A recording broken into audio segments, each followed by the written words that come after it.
Hello, this is Arslan, And this is Emma. and we're making this podcast not just to talk about pressing matters, but pertinent ones. Matters that we see and feel every day in our community and broader world. We've experienced and felt that people feel as though they have no bearing or agency on what direction the future manifests as. Forget the world for a moment. Many feel as though they have no role in the play we call life. And in response to this viral apathy has compelled us to reconnect to the timeless, esoteric wisdom studied and revered in the past. To tell you a bit about myself, I found spirituality after existing in life stuck in what now feels like a dreamlike fugue state.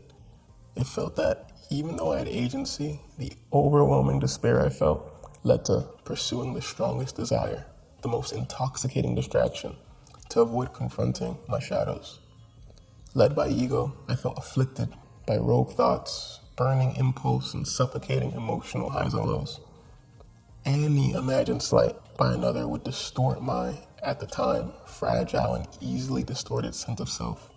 I had no practical knowledge, no spirituality or sovereignty over myself. I was miserable. I didn't know thyself, so I suffered thyself. My gateway into a more peaceful, spiritual, and intentional life, and the reason why I'm expressing myself like this now, was the Hermetic laws, combined with many other transcendental practices like Zen Buddhism and Advaita Vedanta. I'm still seeking, learning, and journeying. However, even with the humble knowledge I have now, I began to loosen the shackles of ignorance and egoism through the practical and grounded wisdom I've accumulated. My sincere hope is to share what has helped me, learn, and disperse that transmuted wisdom into a broader community, a sangha. And to parallel my brother, I would say I had a very easy life, at least comparatively, in terms of not having to battle with my psyche. My life was nothing out of the ordinary when you think of the average child.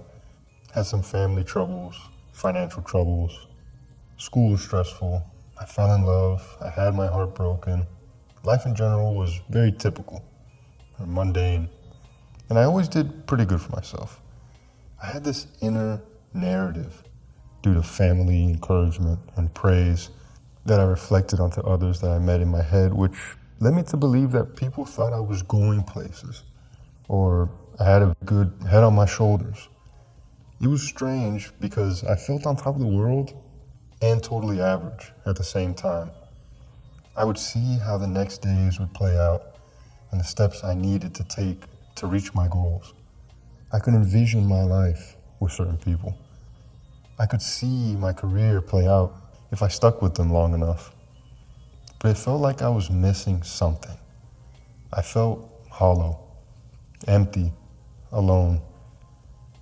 I didn't and I still don't suffer from any form of depression, at least that I'm aware of, but I see how one can easily fall into it after having felt so lost and confused. It felt like the world was leaving me behind. And maybe this was me truly feeling that I wasn't the main character in this world or anyone else's life, only my own. What am I going to do with my life was the question that kept eating away at me. I began asking myself this constantly. I felt myself slip into this never-ending cycle. But thankfully, I had Arslan, who for many years I had always admired, and I took for granted the things that he had been trying to show me. This other way of experiencing life, which I had never considered. This being the spiritual path. I neglected it because I have seen what religion does to people, forfeiting their common sense and critical thinking in favor of faith. But this was and is different. This is self-awareness, drawing out knowledge from the inner machinations of your own mind, questioning the reality we live in, thinking of the future and visualizing the endless possibilities that it holds, sacred geometry, religious and esoteric teachings, being more inclined towards current affairs of the world, seeing the patterns of society and the plague of corruption, which for some reason never goes away and continues to sweep over humanity.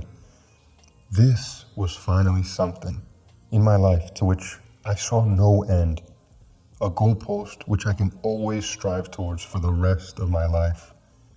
It makes me feel the fiery passions, and there's plenty to discuss and much more work that needs to be done, but it all starts with action, doing something to change the reality we live in.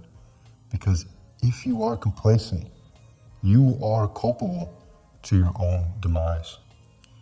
We have a vision of the future where love, compassion, and empathy are at the foundation of our progress as a whole. To take the good of various different teachings and excise the bad. But this is also not being ignorant of reality. There will come tumultuous times where sacrifice is needed, namely self-sacrifice. The steps needed for this future is understanding of oneself, understanding of the needs of others, and understanding of how to meld these two things into one. Our vision is to create a community that can unify on this ideal and use conscious, practical steps to manifest this into a reality for our world. In this country, many dedicate their entire lives to amassing wealth and further keeping a system that reduces you to a numerical value. What if we unified our vision and directed our mental and physical energies to a future not led by capital, but led by the upliftment and empowerment of all? And the steps needed to uplift and empower need to be discussed as a group. No single person has the answer for this. To see what needs change and to integrate physical actions to overcome the problems that we all face. This is not an individual effort. It is a communal effort stemming from individual action. Mankind will face extinction or evolution. In extinction is the stagnation and complacency of the common man. In evolution is the conscious action towards growth and the unified vision towards the future. The next salvation to our species will not be an individual, but a sangha, a conscious and spiritual community. And hopefully, you'll want to be a part of it too.